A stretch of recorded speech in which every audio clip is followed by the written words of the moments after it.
لله رب العالمين وأفضل الصلاة والتسليم على سيدنا محمد وعلى آله وصحبه أجمعين. أما بعد، أشهد أن لا إله إلا الله وحده لا شريك له، وأشهد أن محمدا عبده ورسوله.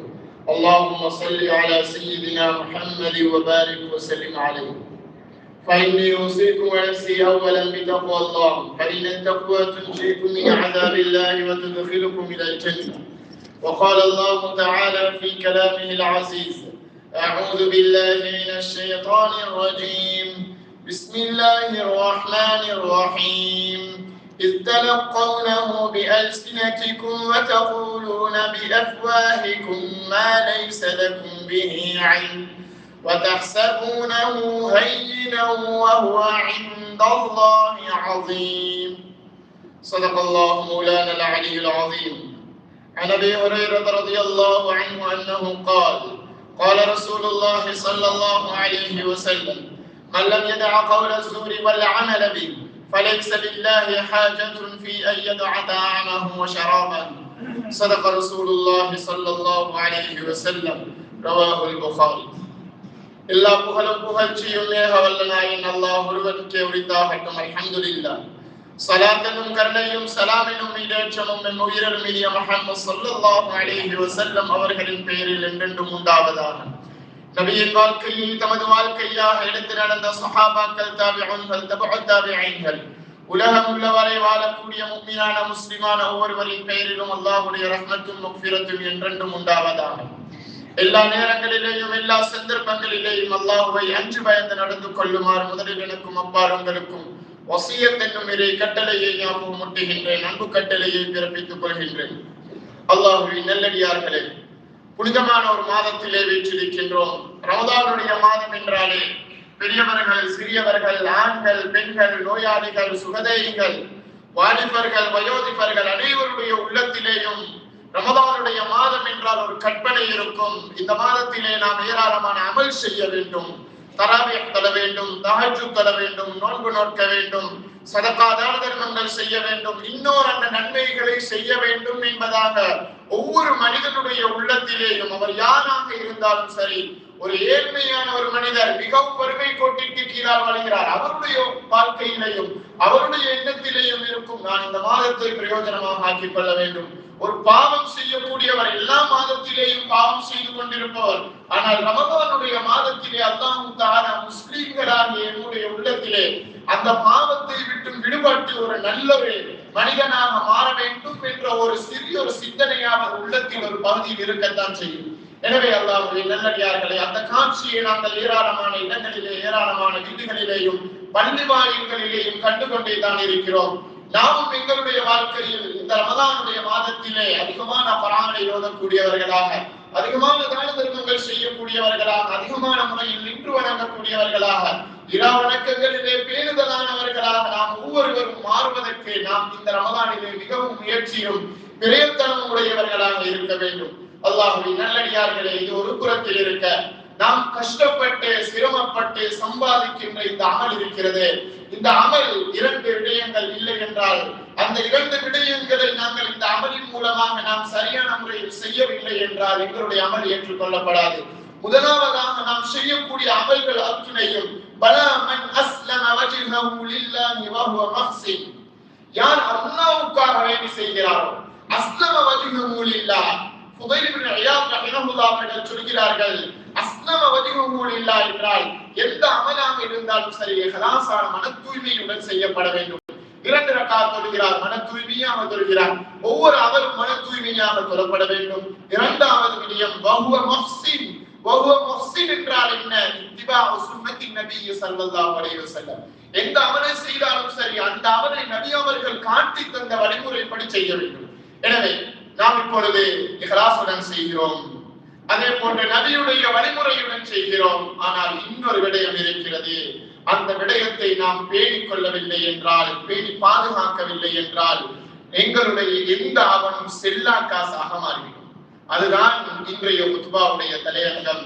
எங்களுடைய நாவு இருக்கிறது, இந்த ரமதானுக்கும் நாவுக்கும் மிகப்பெரிய ஒரு சம்பந்தம் இருக்கிறது. அதனால் தான் நபி அவர்கள் சொன்னார்கள், உங்களை யாராவது ஏசினால் அல்லது பேசினால் சண்டையிட்டால் உங்களுடன் யாராவது சண்டையிட வந்தால் நீங்கள் வேறு ஒன்றும் செல்ல வேண்டாம். சண்டையிட வருபவருக்கு உங்களிடம் பலம் இருக்கிறது, அவரை எதிர்த்து தாக்க முடியும். பேச வருபவருக்கு உங்களிடம் 1000 பதில்கள் இருக்கலாம், உங்களுக்கு வாதத்திற்கு பிரதிவாதமாக வைப்பதற்கு 100 பதில்கள் இருக்கலாம். அவரை விட சிறந்த அறிவாளியாக இருக்கலாம். உங்களுடைய அறிவுத்திறனை அந்த இடத்திலே காட்டுவது அங்கே பிரயோஜனம் கிடையாது. மாற்றமாக நபி அவர்கள் சொன்னார்கள், யாராவது ஏசினாலோ பேசினாலோ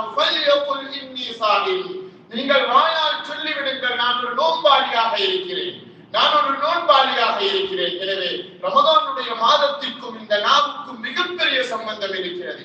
அல்லாஹ்வின் நல்லடியார்களே, நாம் செய்யும் ஒவ்வொரு அமல்களும் அதல பாதாள குழிக்குள்ளால் கொண்டு போய் சேர்க்கக்கூடியது. எங்களுடைய வாழ்க்கையில் நாம் ஏற்பட்ட நஷ்டங்கள் அத்துணைக்கும் பின் விளைவாக இருப்பதே நாம் பொறுமை இழந்து வாழ்த்த வார்த்தைகள் தான், பேசிய வார்த்தைகள் தான். நாவினால் வார்த்தைகளை வார்த்து விடுகிறோம். அந்த வார்த்தைகள் எந்த ஒன்றும் எங்களுடைய நாவுக்கு உள்ளால் ஒரு நாளும் எடுக்க முடியாது. அல்லாஹ்வின் நல்லடியார்களே, அதனால்தான் ஒவ்வொரு நாள் காலையும் ஒவ்வொரு உறுப்புகளும் நாவை பார்த்து சொல்கிறது, நீ நேராக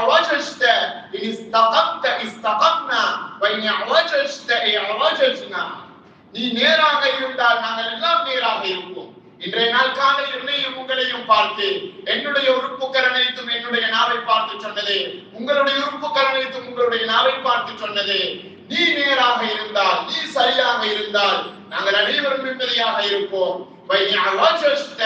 நீ சறுக்கி விட்டால், நீ வழி தவறி விட்டால் நாங்கள் அனைவரும் வழி தவறி விடுவோம். நாவினால் ஒரு வார்த்தையை பேசுகிறோம். யாரும் நாவை இழுத்து வெட்டுவதோ அடிப்பதோ கிடையாது. தலைக்கோ விரடிக்கோ முதுகுக்கோ கைக்கோ கால்கோ அடிப்பார்கள், காயமாக்கி விடுவார்கள். எதன் காரணமாக? நாவு பேசிய வார்த்தையின் மூலமாக. அல்லாஹ்வின் நல்லடியார்களே, ஒரு விடயத்தை சொல்லுவார்கள், காலினால் சறுக்கி கபருக்கு சென்றவர்கள் கிடையாது, ஆனால் நாவினால் சறுக்கி கபருக்கு சென்றவர்கள் ஏராளம். அல்லாஹ்வின் நல்லடியார்களே, எத்தனை மனிதர்களை நாவு கபருக்கு கொண்டு போய் சேர்த்திருக்கிறது. நாம் பேசும் வார்த்தைகள் அத்தனையும் பேசுவதற்கு முன்னால் எனக்கு அடிமையாகத்தான் இருக்கும். பேசியதன் பின்னால் பேசும் வார்த்தைகளுக்கு நாம் அடிமையாகி விடுவோம். ஒருவர் அதிகமாக பேசிக் கொண்டிருக்கின்றார் என்றால் அவரை நீங்கள் நபி அவர்கள் சொன்னார்களே, எல்லா விடயத்தையும் கேட்கும் அனைத்தையுமே ஒருவர் சொல்ல வேண்டும் என்று நினைக்கின்றார் என்றால் அந்த சொல்பவர் மிகப்பெரிய பொய்யனாக இருப்பார்.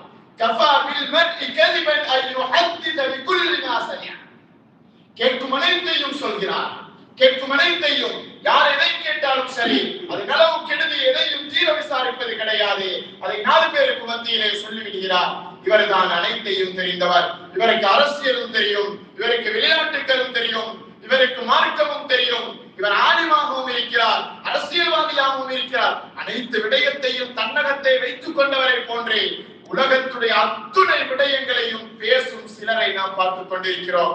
அல்லாஹ்வின் நல்லடியார்களே, அலி ரலியல்லாஹு அன்ஹு அவர்கள் சொன்னார்கள், இதா தம்மா குல்லுல் மர்இ கல்ல கலாமுஹு.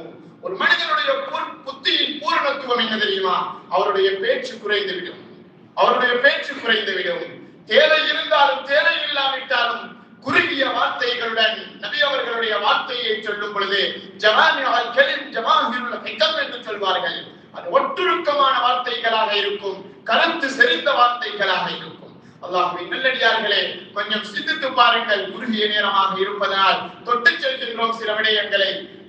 நாங்கள் கொஞ்சம் சிந்தித்து பார்ப்போம்.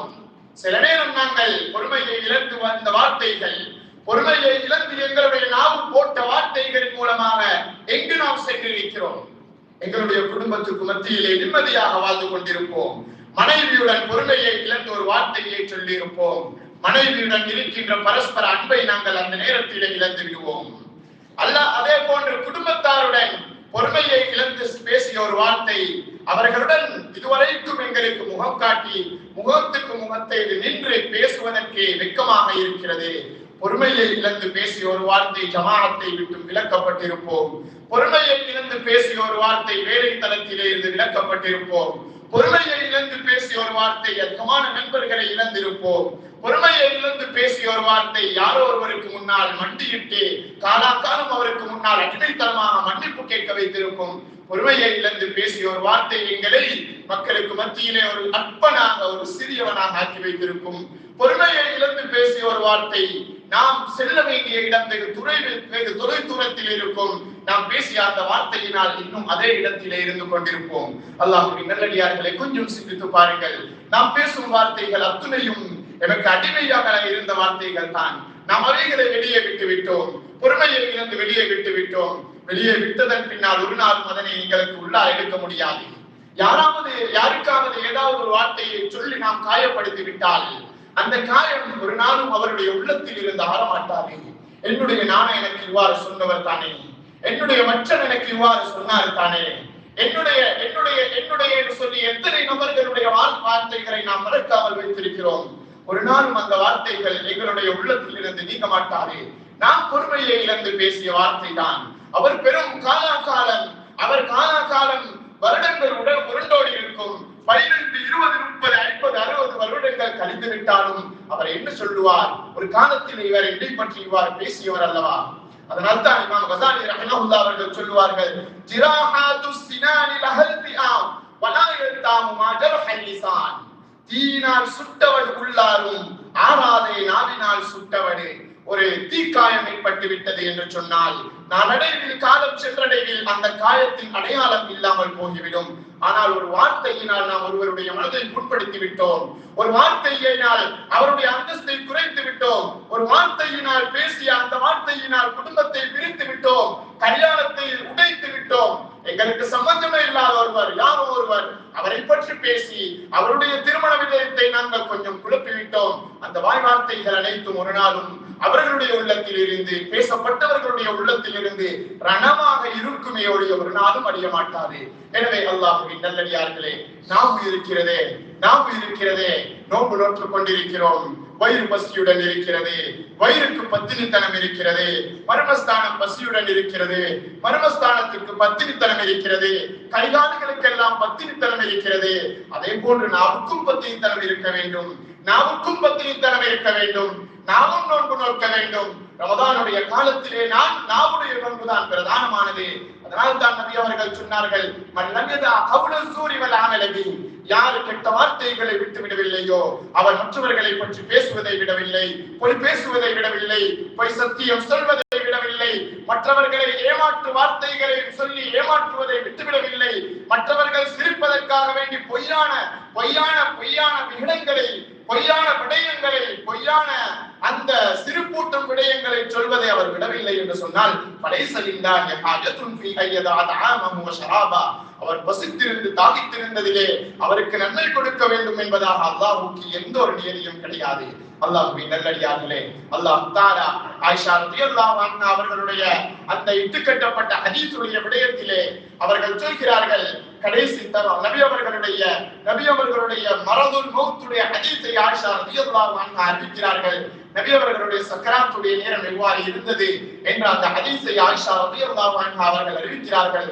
அதிலே ஒரு ஹதீஸ் தான் ஆயிஷா ரலியல்லாஹு அன்ஹா அவர்கள் சொல்கிறார்கள், நபி அவர்கள் கடைசி நேரத்தில் நடக்க முடியாது, கால்களை கீழே கோடிட்டவர்களாக, பெருவர்களை தேய்த்தவர்களாக, பூமியிலே கோடிட்டவர்களாக, 2 மனிதர்களுடைய தோள்புஜத்திலே கைத்தாங்களாக பள்ளிவாயிலுக்கு சென்றார்கள். அதில் ஒருவர் அல் ஃபதுல் இப்னு அப்பாஸ் ரலியல்லாஹு அன்ஹு, மற்ற மனிதர் வரஜுலுன் ஆகர் என்று சொன்னார்கள்.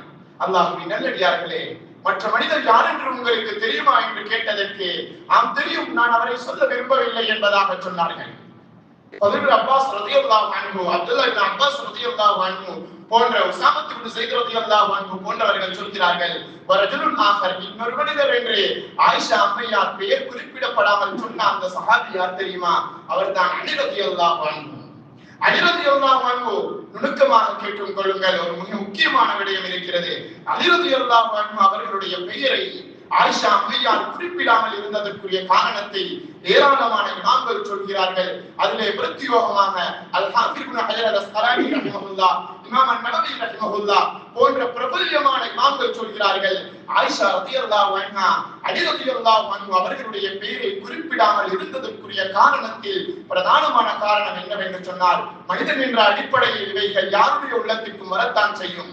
ஆயிஷா அம்மையாரை பற்றி இட்டுக்கட்டப்பட்ட ஒரு பெரிய ஒரு ஹதீஸ் இருக்கிறது. அந்த ஹதீஸிலே நபி அவர்கள் ஆயிஷா அம்மையாரை தன்னுடைய மாமனார் வீடு ஆயிஷா அம்மையாருடைய சொந்த வீட்டுக்கு கொண்டு போய் விட்டு விட்டார்கள். அதற்கு பின்னால் சில சஹாபாக்களுடன் மஷூரா செய்தார்கள். உஸாமத் இப்னு ஸைத் ரலியல்லாஹு அன்ஹு, அதே போன்று அலி இப்னு அபீ தாலிப் ரலியல்லாஹு அன்ஹு, அதே போன்று ஸைனப் ரலியல்லாஹு அன்ஹு போன்ற உம்மு சலமா ரலியல்லாஹு அன்ஹா போன்றவர்களுடன் மஷூரா செய்தார்கள். எல்லாரும் நல்ல மஷூராவை சொன்னார்கள். அலி ரலியல்லாஹு அன்ஹு நபி அவர்களுடைய நிலைமையை கருத்தில் கொண்டு, நபி அவர்களுடைய அந்த நிலைமையை கருத்தில் கொண்டு நபி அவர்களுடைய உள்ளத்தை சாந்தப்படுத்த வேண்டும் என்பதற்காக வேண்டி ஒரு மஷூராவை சொன்னார்கள்.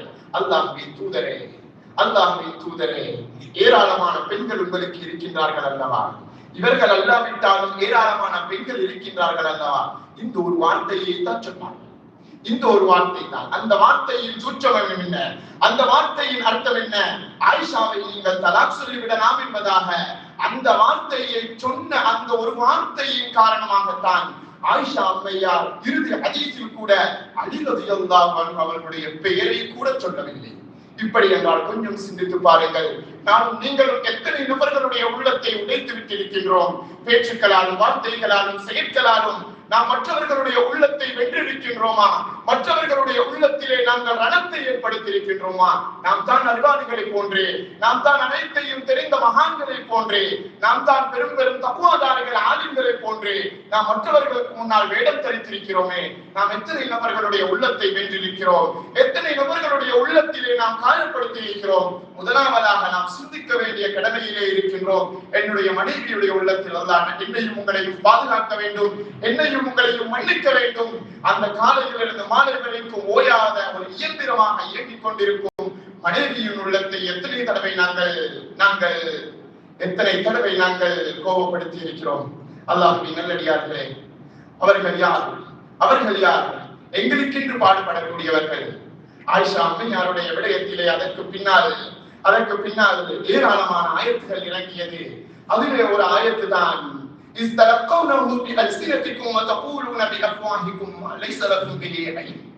அதில்லாமல் சில வார்த்தைகளை நீங்கள் சொல்கின்றீர்களே.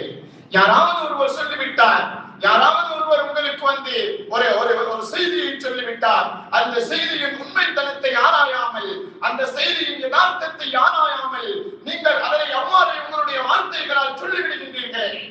சொல்லிவிட்டது மாத்திரமா, அதனை அற்பமாக நினைக்கிறீர்களே. என்ன சொல்கிறோம்? நாங்கள் உள்ளதைத்தானே சொல்கிறோம். நாம் அவருக்கு என்ன அடித்து விட்டோமா? நாம் அவருக்கு ஏசி விட்டோமா? நாம் அவருக்கு வேறு ஏதாவது சொல்லிவிட்டோமா? நான் இதை விபச்சாரமா செய்தோம், நான் மதுபானமா அருந்தினோம், எந்த ஒன்றையும் சொல்லவில்லையே.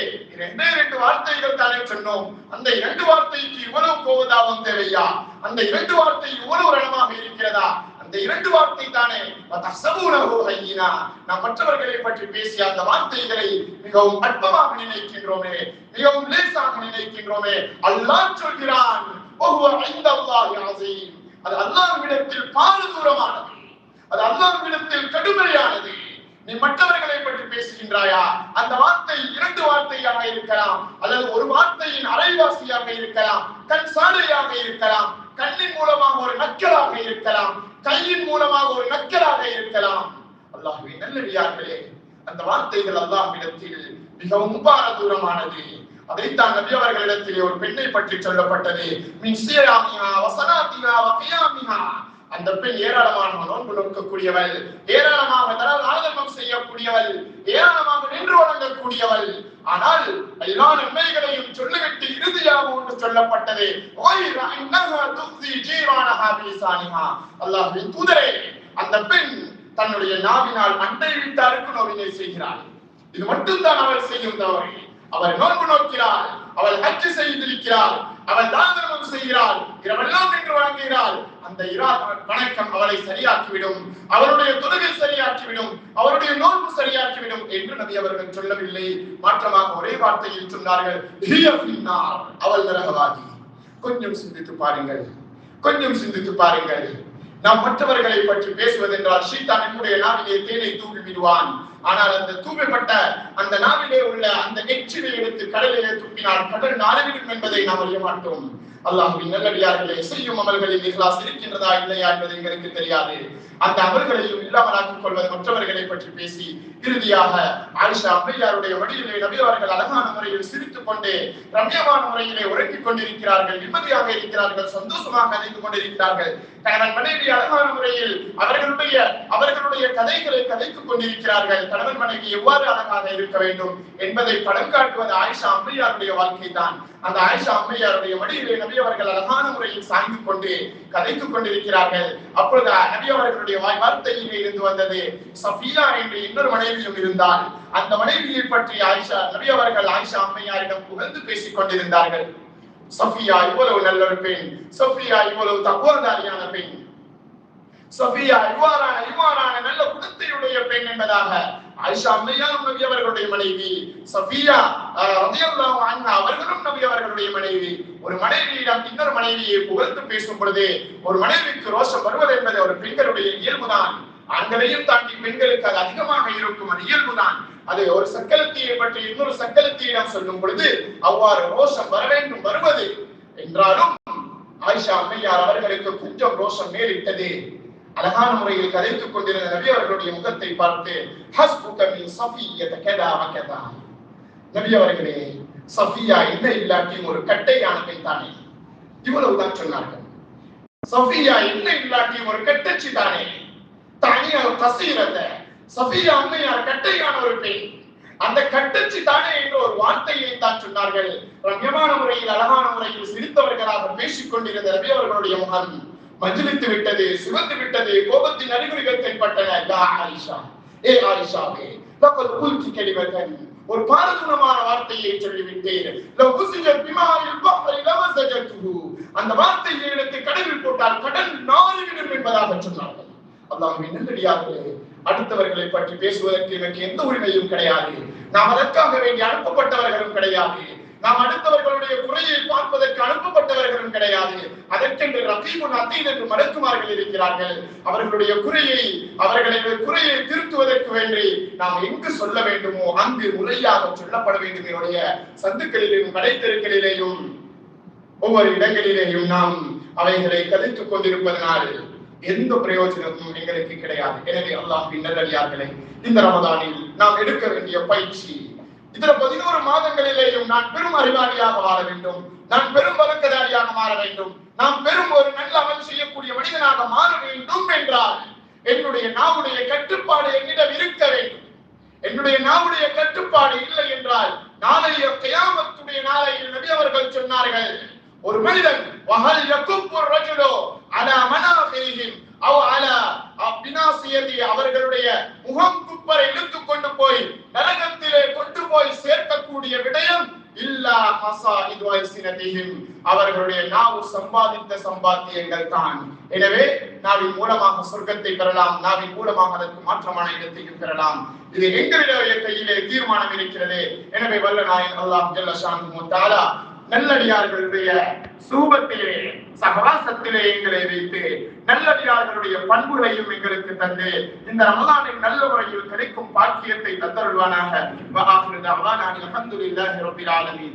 அல்ஹம்துலில்லாஹி வகஃபா ஸலாத்து வஸ்ஸலாமு அலா மன் லா நபிய்ய பஅதா. அஷ்ஹது அன் லா இலாஹா இல்லல்லாஹு வஹ்தஹு லா ஷரீக லஹு வ அஷ்ஹது அன்ன முஹம்மதன் அப்துஹு வ ரசூலுஹு.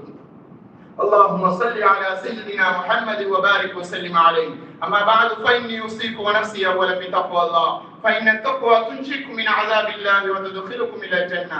وقال الله تعالى في كلامه العزيز وفي فرقانه المجيد: بسم الله الرحمن الرحيم. إذ تلقونه بألسنتكم وتقولون بأفواهكم ما ليس لكم به علم وتحسبونه هينا وهو عند الله عظيم. صدق الله مولانا العلي العظيم. بارك الله لنا ولكم بالآيات والذكر الحكيم. قد قلت ما قلت، وإن كان صحيحا فعند الله، وإن كان خطأ فعندي ومن الشيطان، فاستغفروا إنه هو الغفور الرحيم.